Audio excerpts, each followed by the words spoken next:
Good evening and welcome to the Drive at 5 on IntellectualRadio.com/iHeart radio station. I'm your host, Roman, and we have a good show planned for you today. But first, the forecast from our IntellectualRadio.com Weather Center today. Cold with snow much of the time, accumulating 1 to 3 inches. Roads will be snow-packed and slippery. High 33 degrees tonight.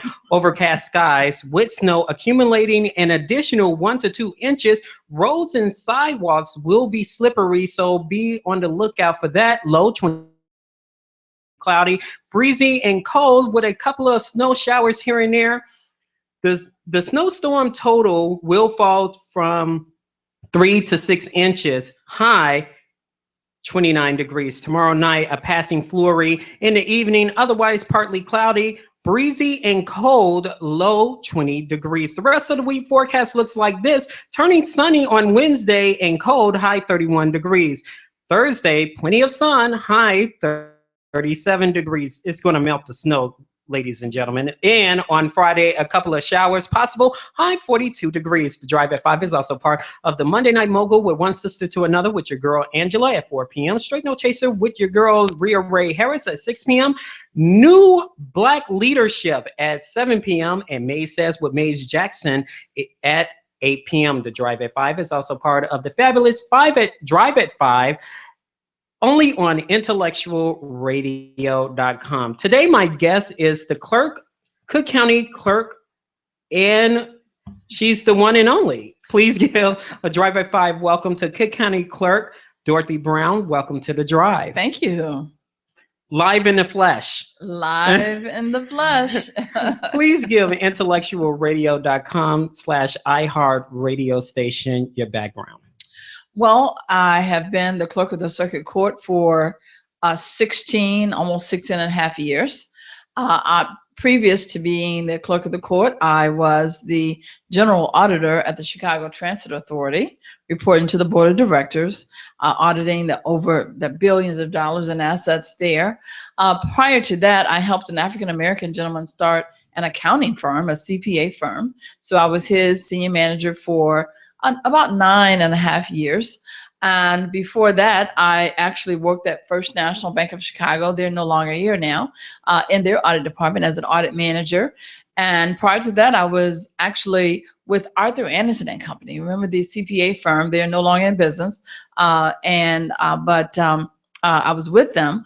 That was early in my career. And I was actually brought to Chicago. I kind of went backwards.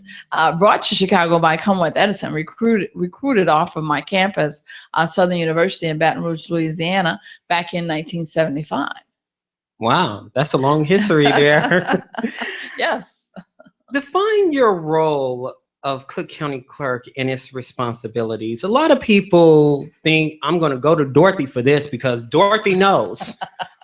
So you're absolutely right. I receive a lot of phone calls about my office or things that individuals want to know, and they do not relate to the clerk of the court. So I'm happy that you asked that question.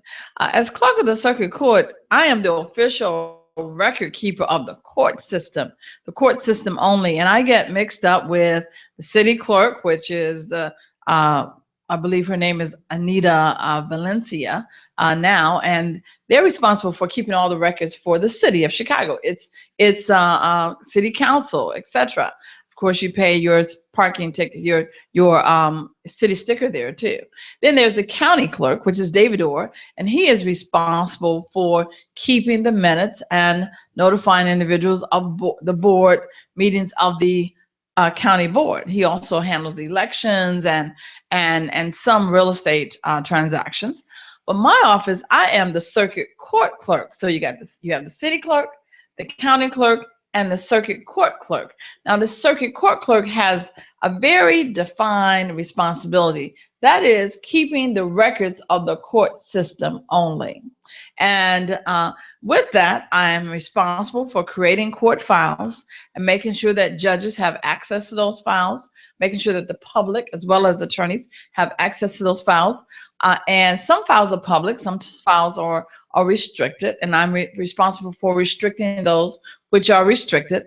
I have an electronic record And I have a paper file. That's a dual responsibility of the clerk of the court through the Illinois Supreme Court.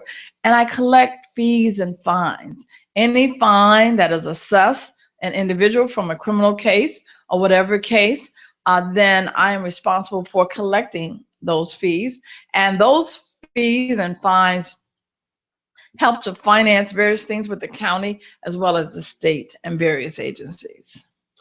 You mentioned some of the records are public, some of the records are not. Do Yes. you decide which records are public or not? No, I do not. Actually, the law decides. So, for instance, adoption records are private.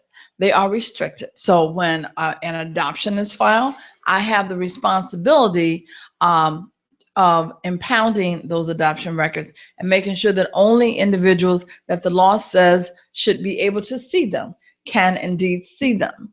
Also, juvenile records are to be sealed as well, and I have a responsibility for sealing those. There are some records that people can come to court and request a judge to seal their file. And if they get that approval, then I have responsibility for ensuring that those are sealed as well. What programs your office offer to the public? A lot of people don't know what programs that you offer. So, well, many of the programs, I'm just say this, many of the programs that we offer to the public are programs that I offer as a service, as a customer service to individuals. They're not mandated by law, but things that I have just determined that are important to provide an additional service to the people. So one of the things I wanted to announce today is the Amnesty Week that we're going to be hosting in the month of April. It's going to be April 17th through the 21st. And what that means is for any fine, fine or fee that you are required to pay to the court system, if it's past due and we've already have collection companies going after you, you can come in and you can just pay that fine. You do not have to pay the collection fee. I've been able to get my collection agencies to waive the fee for that 1 week only, and so you can come in and you can pay your fine. You also have other programs as well. Absolutely. Thank you for letting me continue. No problem. It's your show.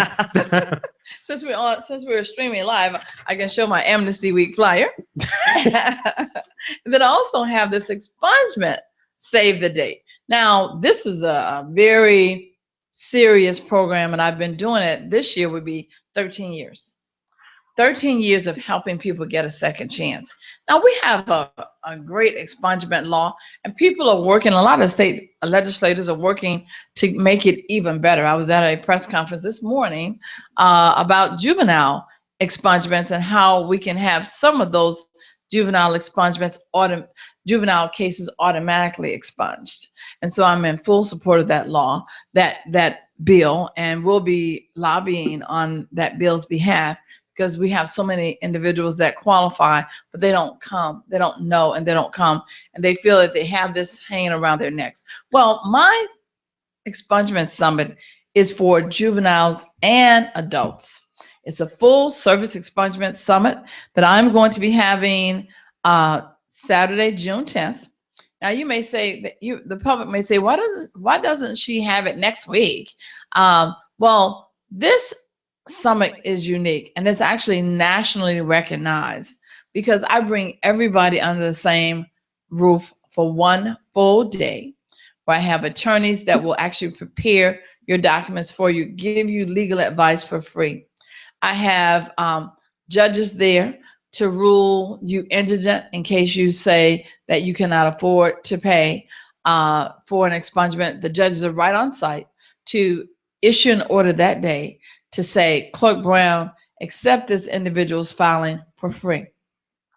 I have my staff there issuing certified dispositions, and we bring all of our computers there so we know what your cases are.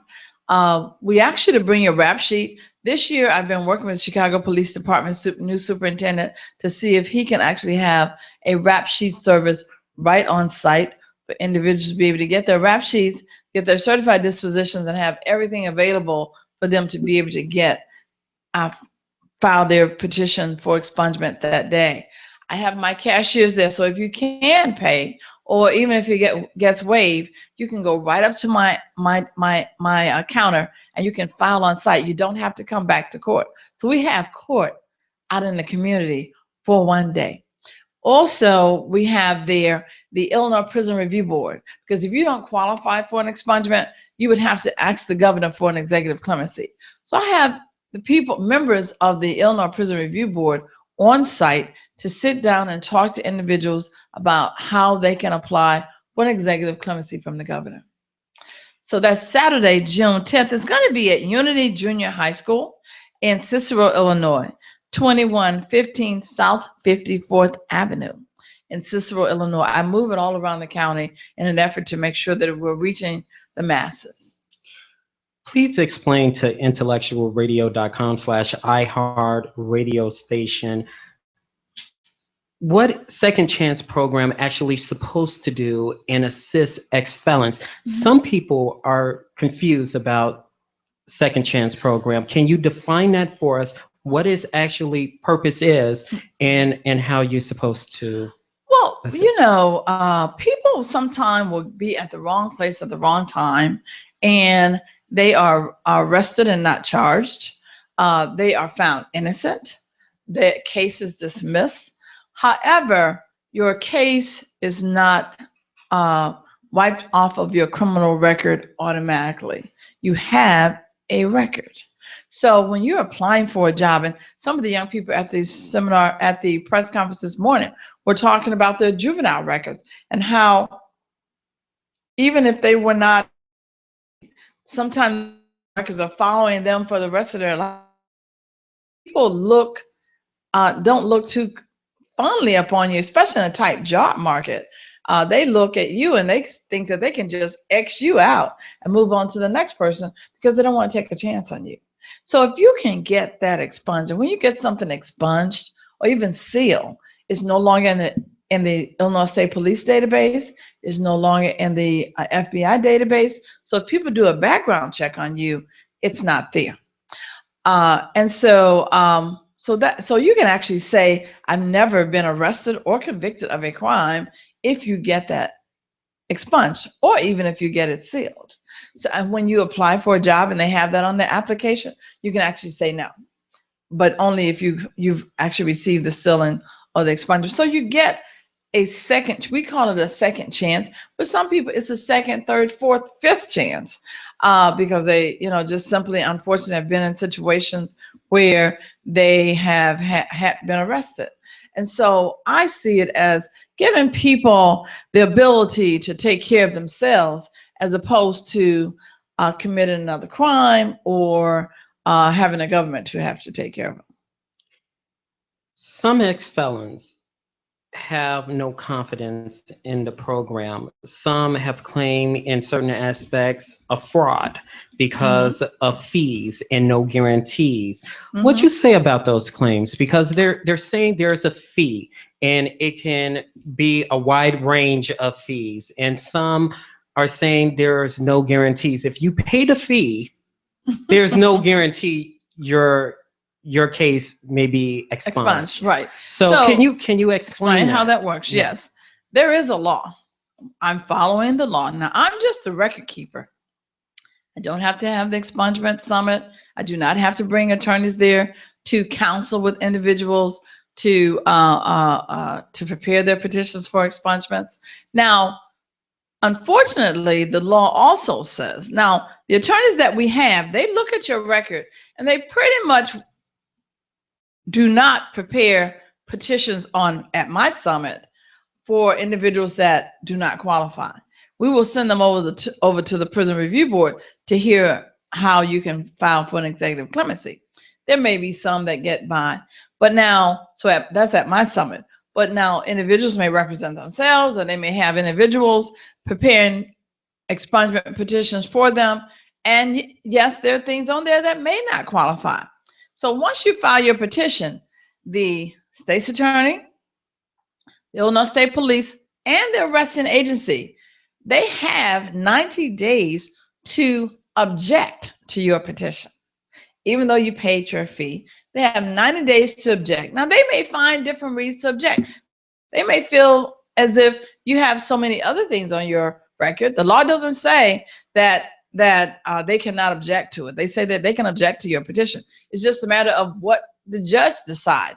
If they object to your petition and their only excuse is, well, judge, he or she has something else on their records, the judge can say, overrule that and say, doesn't matter.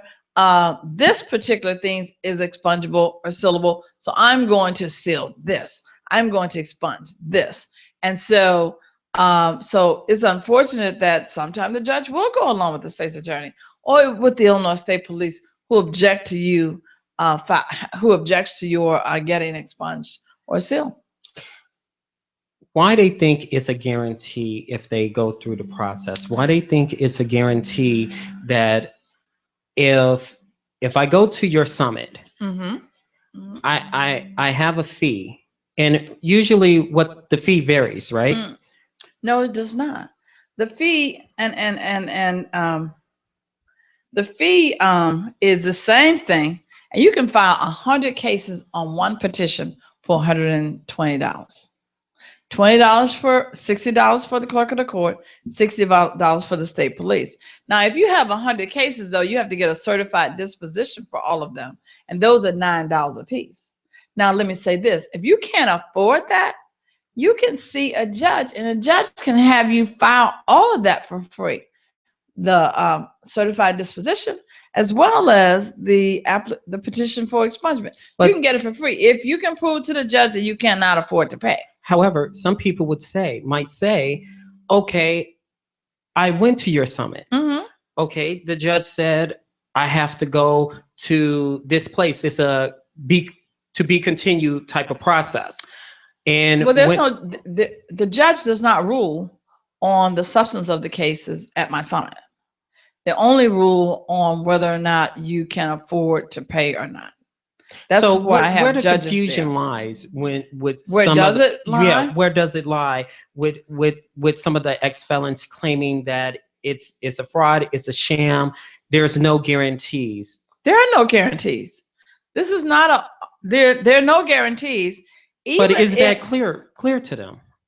Well, we don't say on our thing, on our flyer, if you can look at it, we don't say you're guaranteed to get expunged. People just obviously are assuming that. But I would say that if I was an individual, okay, and I know that everything that I have submitted is expungible, and I don't get expunged that day, and the state's attorney or the state police don't really have a good reason, I would appeal it because they actually, in my opinion, should not be objecting, and the judge, and I would hope that the judge would overrule them if everything really qualifies. Yeah. So, but unfortunately, it's not done ahead of time before you pay. It's just like, let me say this, it's just like a civil case. One side or the other is going to lose, but you have to pay a fee to file. You have to pay a fee for the appearance. You have to pay a fee to utilize the judicial system because you have you have attorneys in the system. You have the judges there. You have my staff there. We've processed your paper. We've mailed it out to everyone. So we have done work on your behalf. Those individuals that have done that work on your behalf and that judge sitting there, they have to get paid, whether you are found innocent or guilty, whether or not you win the case or the other person win the case. If then you would say the whole court system is a sham. Those that lose would say the whole court system is a sham because they didn't win that case. So that fee that they paid to file an appearance, they would say it's a sham because they didn't win. The one that filed the case didn't win, or the other side didn't win. They would say it's a sham. But guess what? You have utilized the time of the court system. The judges, I don't think, they're not going to work for free. There's nobody out here working for free. That paper that we're purchasing, that we actually put in your court file, it's not free. The program we do for the computers to have your case electronic, it's not free. All that has to get paid, whether your case turn out the way you want it or not. On a side note here, Yes. I know you're enjoying this. Can an individual, if they win the case, pass the court costs to the Other person, side? to the other side? They can. No, that's on the civil side. On the civil side now, but not now on the criminal side. The other side is the people. So, but what the state's attorneys represent the people, right? So, but if they found not guilty, can they pay, that person's costs instead of? Can who pay their costs? Meaning that the state. Can the state? Yeah, pay for their court costs, because if the state is accusing someone for wrongdoing, and it turns out you have a lot of people that's in Cook County jail saying they're innocent, and DNA says, you know what, you are innocent, and they come out of a lot of money. Well, what they do in those kind of situations, a lot of times they'll file a civil suit, for different reasons, that they get paid that way through civil suits. But the court system, the state's attorney, they, try to find probable cause to actually have your case move forward. So there are probable cause hearings before the case move forward. Now, of course, the probable cause hearings, you can have probable cause and still get found innocent, right? So unfortunately, the way the system is set up, you have to then get attorneys, or either you can use a public defender. If you use a public defender, you're not out of any cost. You can use a public defender to represent you. People, of course, don't like to use public defenders because they are overworked, and they're probably going to try to make you plea to help move on to the next case. And now you have a criminal record. Now you have a criminal record where you've been found pleaded guilty. So to then have everybody, let's say if they so you have that option, and this is probably one of the reasons why you don't, the state obviously does not pay everyone if they're found innocent, but also they protect you from the standpoint of probable cause hearings, as well as speedy. You have a right to a speedy trial. So, but if everybody, and that money is not going, of course, that went to your private attorney. If you chose to get a private attorney, that is your personal choice. How your office fixing second chance programs to adapt to the changes in felony cases? It's kind of like things are changing with the law. How your office is adapting to the felonies and so forth and so on. Changing with the expungement law, or expungement laws, as far as, okay, they add something new to the expungement, they deduct something from the expungement. As you explained, things changes, there are no guarantees. How your office adapt to that, to the new rules? Well, what we do is we stay on top of the change in the laws, and when laws change, I have an expungement and sealing guide on my website for individuals to utilize to do their petitions on their own if they so desire. So we make sure that we get those, to get the manual updated. When we bring in the individuals that train people to train our attorneys for expungement summit, we make sure that they are training based upon the new laws. And we have records, we have an outline that we're following that Cabrini Green Legal Aid put together for us, that we're handing out across the county, that has the new laws and what's expungible, what's not. And so we try to make sure that we keep everything updated, and see, because I don't have to do petitions. I can't legally, but we try to make the information available for individuals. And your website is?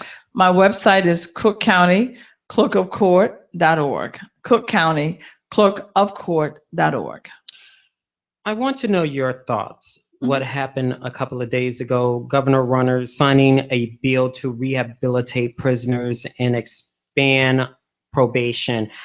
You, as well as others, been asking for this type of bill for a long time now. Do you think it is long overdue? Do you think it's time to have something like this? And what purpose does it serve? Well, I'm happy I'm not specifically informed of all the details of the particular bill, but anything that Governor Reiner or anyone does as it relates to helping individuals to have the opportunity to take care of themselves better, to lessen the impact of these felonies, many of which we now know were probably not, you know, sometimes some people were actually innocent of those felonies. And so I'm glad that every people are trying to find different ways to help individuals overcome. At the this morning at the press conference, it was on juvenile expungement, automatic juvenile expungement, and it really warmed my heart because you know, Roman, that I have been on the front line of this battle for ever since I've been in office. And so I really feel like a pioneer in this area. Congressman Davis was doing expungements when I took office, but I realized that with my office, we're the central point of expungements, and that I needed to grab hold of this and really help people recognize and understand this whole concept of expungement, because a lot of people didn't even know that it existed. So anything that anyone does, including Governor Reiner, I'm happy for it. You don't call it front line, to my understanding. You call it the battlefield. I'm on the battlefield. Yeah. Yes, but front line of the battlefield. Some critics are asking, and they're asking, and they're getting fed up, and they're saying it is easy to file for child support. However, some men say they need some type of component like a DNA testing, as well as housing stability involved to enclose into filing. Will there be any changes in filing child support claims to say or show the proof that the child is theirs and why he is not there in a household with his child? The reason is there's too many claims that's out there. Mm-hmm. And it's costing the state so much money of falsely accusing a man. This is your baby. This is yours. Like Maury Povich, you are the father. You're not the father. Now it has gotten out of hand. Mm-hmm. So they're saying it's easy for someone to file child support. Anybody can go in there and say, he's my father, without any proof. But wait a minute, the father or the accused father can counter file and require a parentage order, a paternity test. With no cost or costs? Oh, I'm not sure. I'm not up on what the latest is now. I'm pretty sure it costs something to have a paternity test, but you can ask the judge to order a paternity test and prove that you're not the father. So it's not like you have to. The problem is people are probably ignoring the filing. Now, if you get child support filed against you and you just continue to ignore the filing, don't come to court, don't come and file an appearance, even for free, because you can do that for free if you file the petition, the 298 petition. But if you just ignore it and say that that's not my child, so I'm not going to answer that, then there's a real possibility that the judge would do a default judgment against you and have you rule that you should be paying child support. So I just urge individuals, if in fact whatever the case might be, whether that's child support, mortgage foreclosure, or whatever the situation might be, please come to court and protect yourself. and defend yourself. But Make sure you some found the people don't know parents. how. And sorry to interrupt, but Hmm. some people don't know how. And because people don't know the law. Hmm. Why we have you here, explain. Because if I receive child support, I didn't sleep with her. What Shanika was talking about. But she know I got this money, this fly car and stuff like that. I've been with her a couple of times, but I used you get what I'm saying? But you started off by saying I didn't sleep with her, but I've been with her a couple of times. But that's the So, but you excuse. didn't spend the night. They Oh, I see. always You didn't spend the night. You didn't close your eyes. Okay. But that's the excuse they always get. Okay. Yeah, they forget. We have short memories. We do have short memories. You know, on Maury Povich's show, people have short memories. They're not the father, but then they wind up being the father. Um, and so, and I can understand in those kind of situations where someone files and you really had no relationship, and the person files, and here it is. You need to go into court to defend something that is not even, there's no remote possibility. I can understand how people can get really ticked off about that.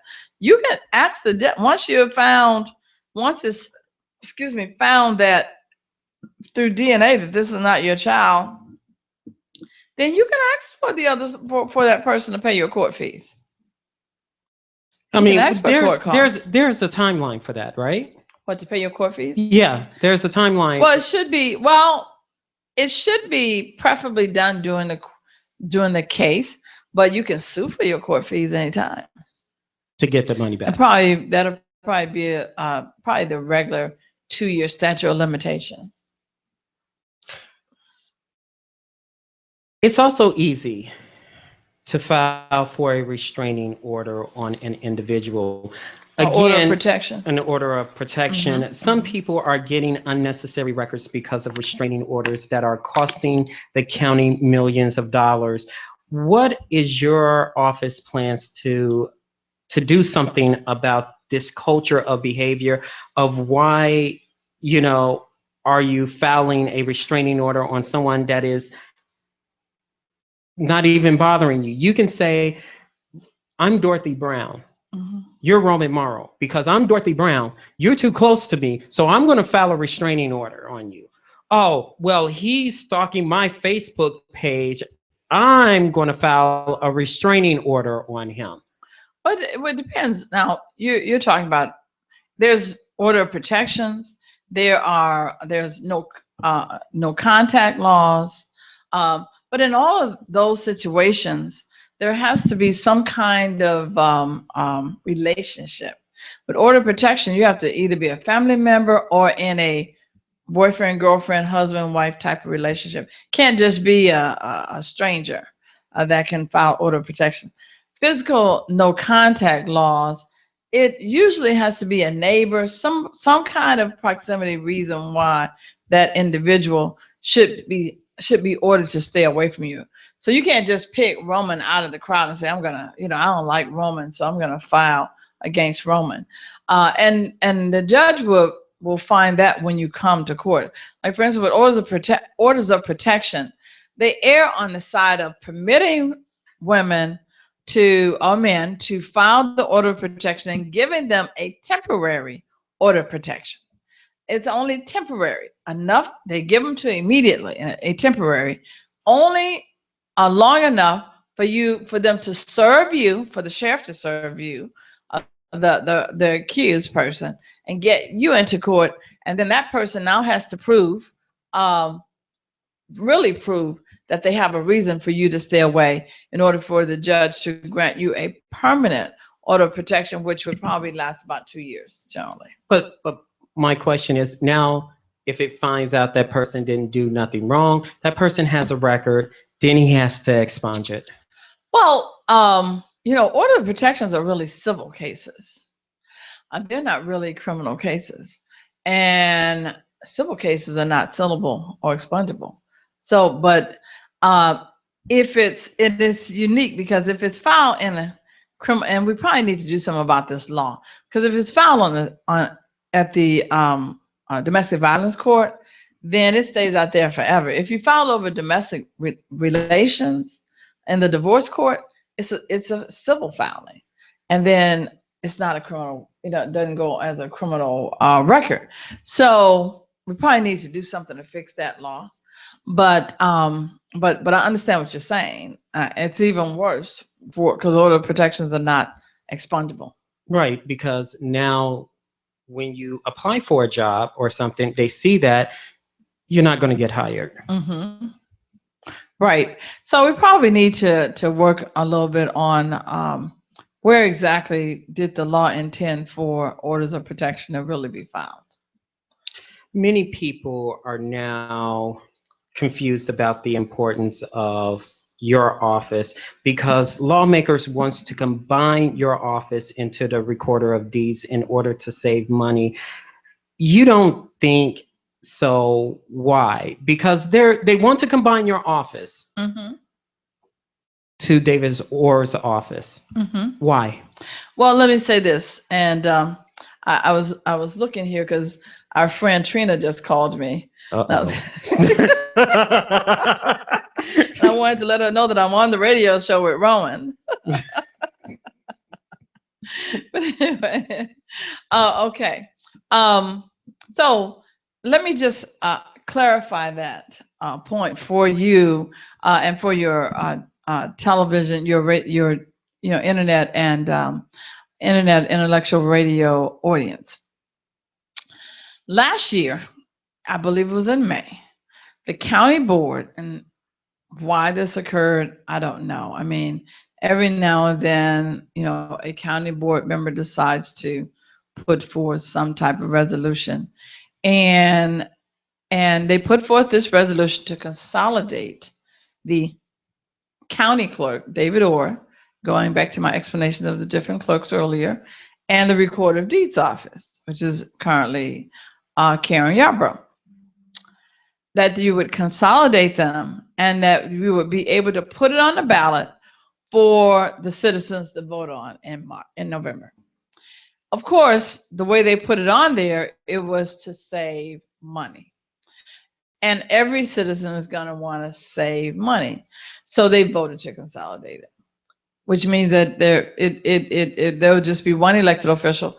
But guess what? The only money that they're going to save probably is the salary of the one elected official, because the things that the recorder of deeds does are so different than the things that the county clerk does. But why they want to combine it? Well, like I said, the explanation was for cost savings, but I don't think that, and I think the recorder of deed makes $105,000. And so does the county clerk. So that's about the size of the savings that they're going to get. So it was probably, people do different things for different reasons. It could have been really a more political type of move than anything else. But why political? Because you were running for election at that time when it came out, mm-hmm. and they said it was. Now, that wasn't my office. Now remember, that wasn't my office. That was Karen Yarbrough and David Orr, and she was in the midst of running for re-election for that office. Last year, Cook County Board President Tony Pretwinkle and one county board member wanted to appoint your position instead of having the people to elect the position, again because of cost. Many people think it was racially motivated. Why all of a sudden the change, and why people think it was racially motivated or motives that was involved at that time? Well, let me say this. The commissioner that put forth that resolution is actually a friend of mine, Pete Silvestri. He's a Republican and actually a friend of mine. I think he was even blindsided by it. I really don't even think that it was really his idea. I think because he's white and I'm black, people thought it was racially motivated. I'm not sure racially motivated is the terminology for it. More political motivation. But some people are saying, because there's a follow-up with it, they do believe if someone was holding your position, if they were Caucasian, combining the office and appointing your position, it wouldn't be an option here. Well, you know, uh, that Are you lost for there, words, Miss Brown? there. I'm just joking. People certainly have a right to their opinions. When you look at it from the outside, that's one opinion that you certainly could, have. And I appreciate people's opinions. I appreciate the support that people gave to me for that. Let me also say this, Roman, that was not the first time that I was attacked.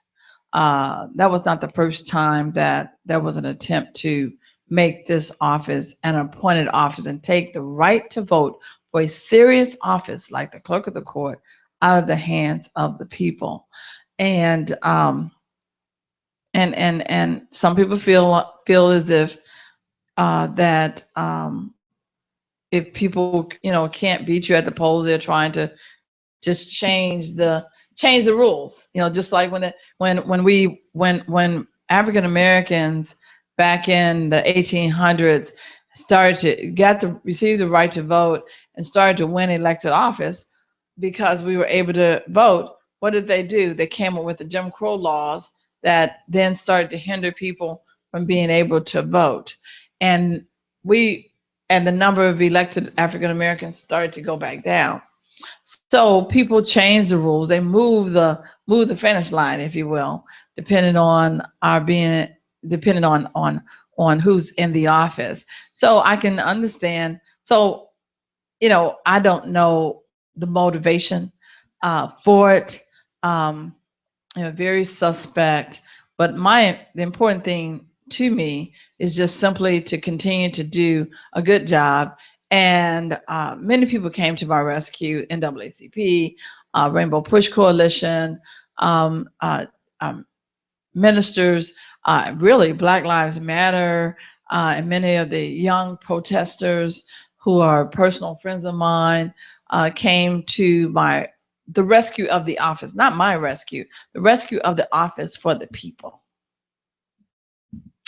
You are currently involved in an investigation. I know you can't say much about it. However, what is your side of the story you want your supporters, intellectualradio.com slash iHeart radio station listeners would like to know what's going on with you, what's going on with the investigation? I think the important thing for people to realize is that, I handle my business and the clerk of the court business properly.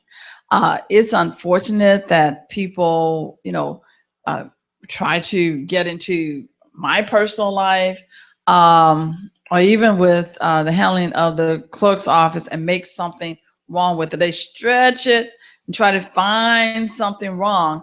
But the reason why I feel very comfortable and confident and was able to campaign without any kind of trepidations is because I know that I do things properly, and I have been dotting I's and crossing T's and making sure that we follow the law properly, my entire life. And so I just feel like, I respect law enforcement, and I was an auditor for a number of years, so I don't have a problem with people reviewing and investigating and doing things like that. I felt really bad for the gentleman that, unfortunately, when they charged him with perjury. My thing is just tell the truth, because I don't have anything to hide. Don't have anything to hide. Never had anything to hide, and so I handle things appropriately. So that's what I have to say. Do you think they are just picking on you because of the office and the investigation? When the Democratic Party didn't support you because of this situation, were you hurt by this? Do you feel like, hey, you guys were my friends? I mean, there were several aldermen that you still supported. There were several people who hold key offices, but you still supported them. Why they didn't support you? Do you think it was just a nitpicking type of thing? Well, there are no permanent friends and no permanent enemies. They're really not. They really are not. And so you really have to, when you're in this business, you have to be a big girl and a big boy, and At the same time? or a big boy, or a big boy. I said or a big boy. Okay, thank you for catching that. So Okay. you just have to be realize that you are in a very political business, and so you have to take your licks as they come, and you have to hold your own. That it's just you. And see, I'm a strong woman of faith, so that is something that carries me along the way. I'm able to lean and depend on my faith in God throughout. So I have been disappointed by people, hugely disappointed by people over the years. So that particular thing did not surprise me because I don't put people on a pedestal and think that they don't have any faults, or they can't do anything wrong, or they owe me something, because they don't. What is your response to the naysayers that are out there regarding this investigation? What is your response to people saying Dorothy Brown, she's blah blah blah blah blah?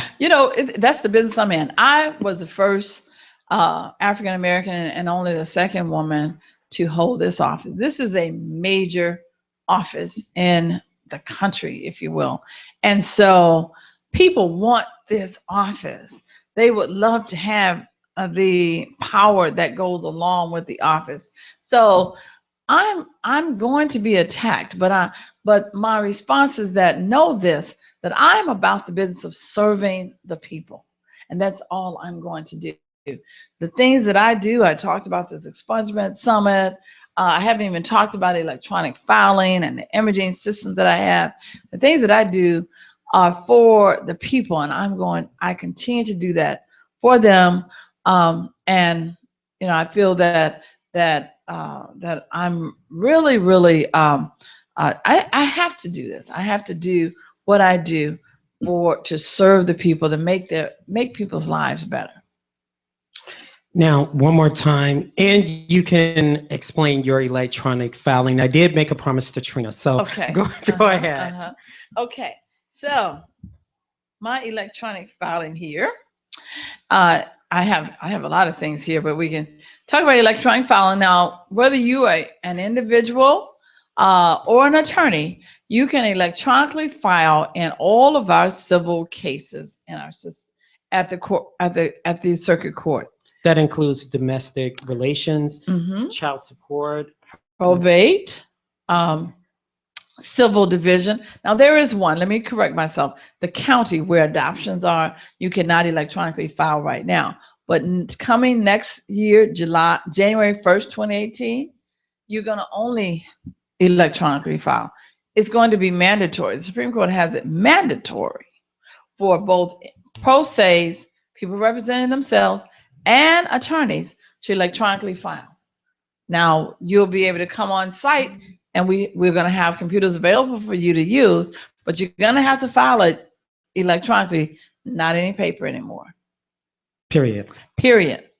January 1st, 2018. Not even 12 months from now. Now, please repeat the event, the Amnesty Week, and also that. Okay, Amnesty Week is coming up Monday, April 17th through Friday, April 21st, and all collection fees will be waived. So that's Monday, April 17th through Friday, April 21st. And also the expungement summit will be on Saturday, June 10th of this year. It's for adults offenses as well as juvenile offenses.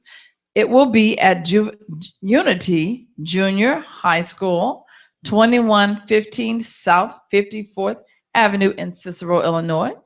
Unity Junior High School, 2115 South 54th Avenue, Cicero, Illinois. Now, we did a posting that you were coming on the show, somebody inboxed me this question. Oh, okay. And I was debating because I said I was going to get smacked. So I'm going to ask it anyway. Who was going to smack you? You. People are saying to me, ask this question. So I'm going to ask, what is the meaning with the pearls? Oh, you were going to get smacked for that? Well, I don't know. Why do I wear pearls all the time? Yes, why you wear pearls? I wear pearls all the time. Wait for it. Here comes the answer, because I like them. No special meaning to it? No? I like them. I like how they look. I feel that they're very professional, and I love them. And you also belongs to a I'm sorority. a Delta. Yeah. And we do have 9 pearls as one of our one of our signatures, but it has nothing to do with Delta. All right. Thank you so much, Ms. Brown, for coming in on the Drive at 5. Thank you. And you did not even get smacked. Yeah, I know. I mean, I feel, yeah, for now, but I still have to go through Trina. So give her my regards, okay? And don't be a stranger to the Drive at 5 and the IntellectualRadio.com family. Thank you so much. Coming up in a matter of moments, we'll have our very own Rhea Ray Harris from Straight No Chasers in the driver's seat coming up next.